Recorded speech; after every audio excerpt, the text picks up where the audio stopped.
Good morning बच्चों। Good morning भैया। आज हम एक बहुत इंपॉर्टेंट टॉपिक कर रहे हैं जो कि 6th और 7th क्लास दोनों में, जिसका नाम है सिंपल इक्वेशन।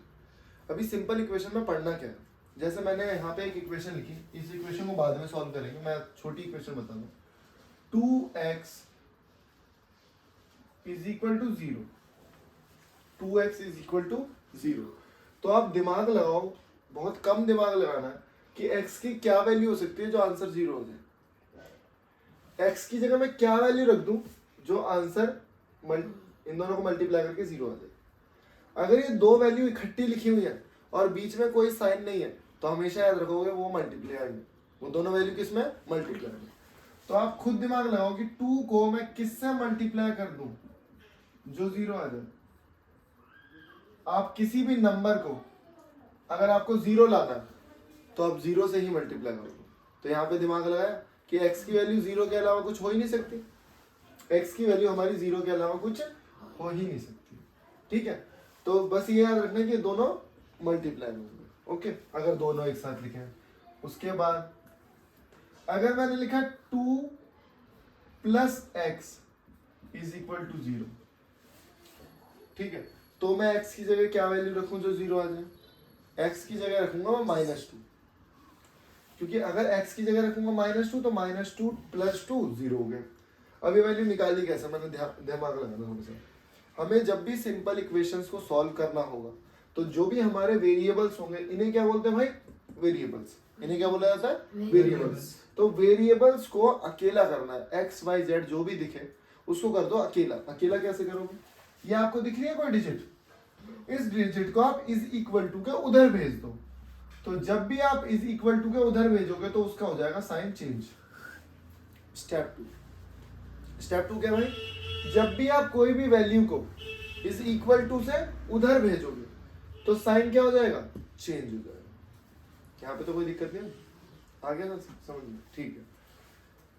उसके बाद तीसरा स्टेप, जैसे मान लो मैंने लिखा 2x इज इक्वल टू 1, और अभी मैंने क्या सिखाया आपको कि x को करना है अकेला। तो जैसे एक आपको मैंने यहाँ पे बताया कि अगर कोई नंबर प्लस में लिखा है तो वो उधर जाके माइनस में हो जाएगा। अगर कोई नंबर इधर प्लस में है तो उधर जाके माइनस में, कोई नंबर इधर माइनस में है तो उधर जाके प्लस में हो जाएगा। ठीक है, अब दूसरी चीज, अगर कोई नंबर यहाँ पे मल्टीप्लाई में है तो वो उधर जाके डिवाइड में हो जाएगा, और कोई नंबर डिवाइड में है तो उधर जाके मल्टीप्लाई में हो जाएगा। तो याद रखना प्लस माइनस और डिवाइड मल्टीप्लाई। ठीक है, तो ध्यान से देखो, ये मुझे 2 दिख रहा था भाई, अब मैं लिखूंगा इसे x 1/2। अब ये 1/2 कहां से है, ये जो मुझे 2 दिख रहा था इसको मैंने कहा लिख दिया, नीचे डिवाइड में लिख दिया। ठीक है, इसे मैंने कहा लिख दिया, डिवाइड में। मान लो एक क्वेश्चन और देता हूं मैं आपको, मैंने लिखा 4x इज इक्वल टू 8, और मैंने पूछा x की वैल्यू। तो मैंने बताया जो भी x के साथ है वो मल्टीप्लाई में, लेकिन जब वो उधर जाएगा तो क्या हो जाएगा भाई, डिवाइड में हो जाएगा। और आपको ये दिख रहा है ये दोनों तो कट रहे हैं, 4 से 4 2 से 8, तो x की वैल्यू कितनी आ गई, 8। ठीक है, अगर कोई नंबर आपको डिवाइड में दिखता है, मान लो मैं यहाँ पे लिखूं 2x इज इक्वल टू 16, ठीक है, या मैं ऐसे लिखूं x/2, तो x/2 डिवाइड में है नहीं, तो मैंने अभी बताया अगर वो डिवाइड में है तो उधर जाके वो क्या हो जाएगा, मल्टीप्लाई हो जाएगा। तो ये हो जाएगा 16 × 2, और ये हो गया हमारा 30। यहाँ पे ये मल्टीप्लाई में था तो डिवाइड में हो गया, यहाँ पे डिवाइड में था ऑलरेडी तो उधर जाके मल्टीप्लाई हो गया। ये है कॉमन बेसिक चीज है। अब इसके बाद धड़ाधड़ क्वेश्चंस लाएंगे, उसको आपको सीखना बहुत अच्छे तरीके से। ठीक है, ओके। तो अब हम ये 2 क्वेश्चंस करते हैं। 2 क्वेश्चंस कैसे सॉल्व होंगे वो मैं आपको बताता हूँ। तो यहाँ पे एक इक्वेशन लिखिए कि भाई x की जगह मैं क्या वैल्यू रखूं जो 0 आ जाए आंसर। तो हमें सिंपल इक्वेशन, मैंने बताया सिंपल इक्वेशन। अभी हमने क्या सीखा कि पहला स्टेप है x को अकेला करो। तो अकेला कई बार एक बार में नहीं होता, 2 स्टेप में अकेला होता है। तो ये मैं तो दिख रहा था यार ये -14 फालतू का दिख रहा है, इसको उधर लेके जाते हैं। जब मैं इसको उधर लेके जाऊंगा तो प्लस का हो जाएगा क्या, प्लस में साइन लगाने की कोई जरूरत नहीं, प्लस का हो गया। ओके, अब मैंने एक चीज और देखी, मैंने बताया आपको कि ये क्या है, मल्टीप्लाई में, ये 2 क्या है, मल्टीप्लाई में। अगर ये उधर जाएगा तो क्या हो जाएगा, डिवाइड में। बहुत बढ़िया, तो x की वैल्यू हमारी कितनी आ गई, 7। एक्स की वैल्यू हमारी कितनी आई? 7। 7। और देखो अगर आप एक्स की जगह 7 रखो, प्रूव भी कर लेते हैं। 2x माइनस 14 बराबर 0 था, तो x की जगह क्या लिखूंगा? 7 माइनस 14 बराबर 0। तो ये कितना आया? 14 माइनस 14 0। इसका मतलब बिल्कुल सही किया हमने। पार्ट 2। फिर मैंने यहाँ पे देखा x की जगह क्या वैल्यू रखी जाए। अभी यहाँ पे दिमाग लगाना है कि यार ये पूरी पॉजिटिव इक्वेशन है, इसका मतलब वैल्यू नेगेटिव है, क्योंकि पूरी पॉजिटिव इक्वेशन में आप जीरो कैसे बनाओगे? उसको जीरो नहीं हो सकती। तो इसका मतलब x की जगह कुछ ना कुछ नेगेटिव मुझे रखना पड़ेगा।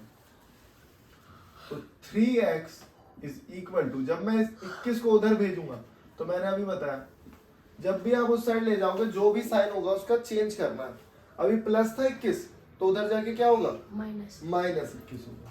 तो x की वैल्यू आएगी -21। अच्छा ये 3 मल्टीप्लाई में था इससे, तो अब क्या हो जाएगा? ये 3 डिवाइड में हो जाएगा।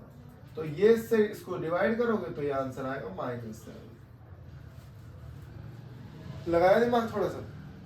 इसको आप ना खुद, अब मैंने सॉल्व कर दिया, अब कुछ नहीं करना आपको। क्वेश्चन लिखो ये वाला, वीडियो को करो पॉज करने के बाद खुद सॉल्व करो, फिर देखो सही किया? हाँ सही किया। फिर क्वेश्चन उतारो ये वाला, फिर उसको पॉज करो, फिर सॉल्व करो। ये टर्मिनोलॉजी अगर आप करते हो, ये टेक्निक अपनाते हो, तो बिल्कुल सारी चीजें समझ में आ जाएंगी। ऐसा कुछ नहीं है जो समझ में ना आए आपकी। ठीक है? ठीक। अब मैं काफी सारे क्वेश्चन कराऊंगा ताकि आपके दिमाग में बिल्कुल अच्छे से घुस जाए चीजें। ठीक है? अब यहाँ देखते हैं। भाई मेरे को दिख रहा है 5x तो यहाँ पे है, लेकिन ये 12 एक्स्ट्रा है। इसको क्या करेंगे? उधर लेके जाएंगे। तो जब भी हम उधर लेके जाएंगे तो क्या होगा? साइन चेंज होगा। तो इन दोनों को करो ऐड, ये हो गया 30। अब मैंने आपको बताया था ना ये इसके साथ मल्टीप्लाई में, तो जब भी कोई चीज मल्टीप्लाई में तो उधर ले जाके क्या हो जाएगी? वो डिवाइड में। मेरे साथ बोलते रहो डिवाइड में। क्या ये दोनों वैल्यू कट रही है? कट कर दो। टेबल तो यार बहुत अच्छे से याद होनी चाहिए आपको। अब आ गई ऐसी इक्वेशन जिसमें x 2 होगा, 3 होगा और x खूब सारे भी हो सकते हैं। तो उसमें क्या करना? कुछ नहीं करना भाई। जिन जिन के पास x है उन सब एक तरफ, और जिनके पास x नहीं है उनको एक तरफ, बस। तो मैंने देखा x ये रहा और ये रहा, इसको इधर लेके आते हैं। तो मैंने लिखा -3x। ये तो ऊपर वाले उतार दिए, ऊपर वाले उतार दिए ये। अब ये क्या है? -2x। इसको इधर लेके आओ, +2x। ओके? अब ठीक है, क्या वहां पे एक था? और ये वाला एक कहाँ गया? इसको उधर भेजो, तो जब ये उधर जाएगा तो क्या प्लस में हो जाएगा? ठीक है? अच्छा बताओ, 3 में से 2 गए, 3 में से 2 गए तो कितना बचेगा? 3 में से 2 गए तो बचेगा 1x। क्या बचेगा? 1x। वो भी माइनस का, क्योंकि साइन हमेशा उसका लगेगा जो बड़ा होता है। ठीक है? साइन हमेशा उसका लगेगा जो बड़ा होता है। अब यहाँ पे ये सॉल्व किया, इसके बाद एक छोटा सा काम करना, x की वैल्यू हो जाएगी, माइनस को उधर भेज दिया जाएगा, माइनस को उधर भेज दिया जाएगा। तो अभी छोटे मोटे क्वेश्चन हैं, उसके बाद थोड़ा सा लेवल हम अपग्रेड करेंगे। इस x को इधर लेके आएंगे क्योंकि यहाँ पे 2x है, तो जब उधर से इधर आएगा तो साइन होगा चेंज। क्या बचेगा? 5x is equal to 20। ये दोनों मल्टीप्लाई में, इसे करेंगे डिवाइड में, तो ये वैल्यू आ जाएगी हमारी x की 4। पहला स्टेप तो हमारा हो गया। अब मैं छोटी सी चीज आपको बता दूं, कई बच्चे हैं जिन्हें फ्रैक्शन सॉल्व करने नहीं आते, तो फ्रैक्शन सॉल्व करना मैं बताता हूं, ध्यान से। तो पहले तो यार ये प्रॉपर फ्रैक्शन नहीं लिखा, मतलब प्रॉपर लिखा है, मिक्स्ड फ्रैक्शन है, इसको इम्प्रॉपर फ्रैक्शन में हम लोग कन्वर्ट करेंगे। तो यहाँ आपको मैं बता दूं कि अगर आपको कभी ऐसे दिख जाए 2/3, तो जो सबसे नीचे वैल्यू है उसको इससे मल्टीप्लाई करो, 3 1 जा 3, और जो ऊपर है उससे ऐड कर दो, तो ये हो जाएगा 5/3।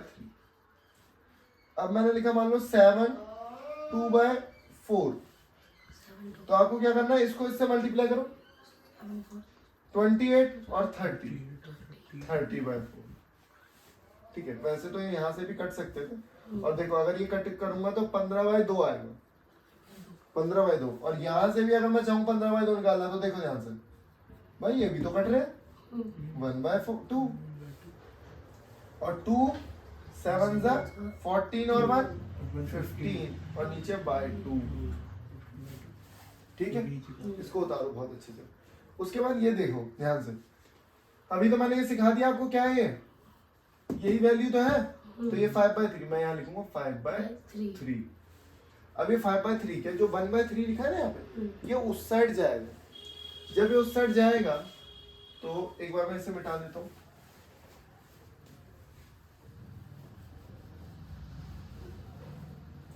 तो जब ये उस साइड जाएगा 5/3 प्लस 1/3 हो जाएगा भाई, क्या हो जाएगा प्लस, क्योंकि ये माइनस में था।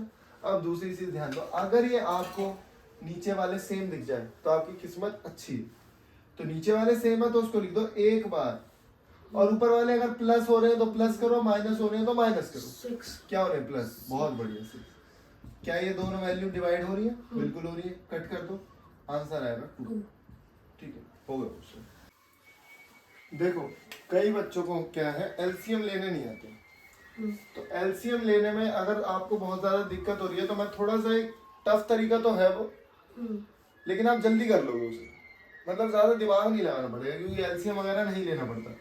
जैसे मान लो मैंने लिखा 1/4 प्लस 1/6, इसको जल्दी से सॉल्व करना है तो आप कुछ मत करो, इसको भेजो यहाँ पे, इसको भेजो वहां पे, और आपस में दोनों को कर दो मल्टीप्लाई। कोई दिक्कत? इसको भेजा यहाँ पे, इसको भेजा यहाँ पे, और आपस में कर दिया दोनों को मल्टीप्लाई, तो ये होगा 10/24। अगर आप इसे कट करना चाहते हो तो कर सकते हो, बताओ 2 से कट कर दो तो 5/12 आ जाएगा। ठीक है, तो बिल्कुल ऐसे ही हम लोग यहाँ पे करेंगे। 6 को भेजा मैंने यहाँ पे तो हो जाएगा 6y, 4 को भेजा वहां पे तो ये हो गया 4y, और आपस में किया मल्टीप्लाई 24, 10y/24y, 5y/12, क्योंकि दूसरे कट कर दिया। बाकी जो था सब कुछ वैसे ही उतार दो, is equal to y - 7 y - 7। अब मैंने क्या बोला था, y को फिर अकेला करना है, y को फिर अकेला करना है, तो y को फिर इधर लेके आओ, y को फिर इधर लेके आओ, और अब इधर लेके आए तो ये -y हो गया। तो अगर इसके नीचे कुछ नहीं है तो हमेशा याद रखोगे 1। फिर दोबारा मुझे सॉल्व करना है, 1 को भेजा इधर, ये हुआ 5y, 12 को भेजा उधर तो ये हुआ 12y, और नीचे 12 और 1 को कर दिया मल्टीप्लाई। देखो भाई कुछ नहीं किया, इसको भेजा इधर वही रहेगा, इसको भेजा उधर ये अपॉन में, फिर मैंने देखा ये आया 7। ठीक है, तो अब क्या करेंगे, बहुत ही आसान रह गया हमारा। अगर हम इसे सॉल्व करें तो 5y में से ये गया तो बचेगा आपका -7y अपॉन में 12, और यहाँ पे -7। कुछ नहीं करना, मैंने बताया था। इसको मैं दोबारा उतार रहा हूँ, -7y अपॉन में 12 और -7y। दिमाग लगाओ, मैंने बताया था y को करना अकेला, और y को अकेला कैसे करेंगे भाई, इसके नीचे कुछ नहीं है तो 12 को भेजो ऊपर, डिवाइड मैंने ऊपर भेजते ही क्या हो जाएगा, मल्टीप्लाई, तो बचा 7y। और मैंने क्या बताया था, y को करो अकेला, ये किस में है, मल्टीप्लाई में, तो इसको करो डिवाइड में, ये दोनों कट रहे हैं, और y की वैल्यू है 12। और इंटेलिजेंट बच्चे पता क्या करते हैं, -7 से -7 को यहीं पे काट देते हैं, -7 से -7 को यहीं पे काट दिया, y/12 बराबर 1। मतलब मैं तुम्हें बताता हूँ कि अगर आप और स्मार्ट तरीके से करना चाहो तो आप इसे ऐसे लिख सकते हो, ये दोनों कट गए तो वहां पे बचेगा भाई 1, 12 को भेजो उधर। तो इतना सब कुछ करने की जरूरत ही नहीं, थोड़ा सा दिमाग लगाना है यार। सबसे पहले जो आप क्वेश्चन लिखा होता है ना, पहले क्वेश्चन को उतारो, क्वेश्चन को उतार के खुद से वीडियो पॉज करो और फिर सॉल्व करने की कोशिश करो। जब सॉल्व ना हो तो फिर वीडियो को ऑन करो, दोबारा चलाओ। ठीक है, अब यहाँ देखो ध्यान से क्या करना है। मैंने बताया था जो डिवाइड में वो इधर जाके मल्टीप्लाई में हो जाएगा, तो इधर भेज दो भाई से 6y × 3। अब ये 6 और 3 मल्टीप्लाई होकर 18y, और अभी मैंने क्या सिखाया था, जब ये इससे मल्टीप्लाई होगा तो ये इससे भी मल्टीप्लाई होगा, तो भाई यहाँ लिखूंगा 4y माइनस इसको इससे मल्टीप्लाई करूंगा तो ये हो जाएगा 14। बहुत बढ़िया, इस 4y को इधर लेके आओ, ये 4y इधर आ गया, और ये -14। यहाँ पे बचा 14y, यहाँ है -14, तो y इज इक्वल टू -14/14, 14 से 14 कट गया, -1 इज द करेक्ट आंसर। ठीक है, इस तरीके से क्वेश्चन को सॉल्व करते हैं, कोई क्वेश्चन टफ नहीं है, बिल्कुल तरीके से अगर आप सॉल्व करें चीजों को तो बहुत आसानी से सॉल्व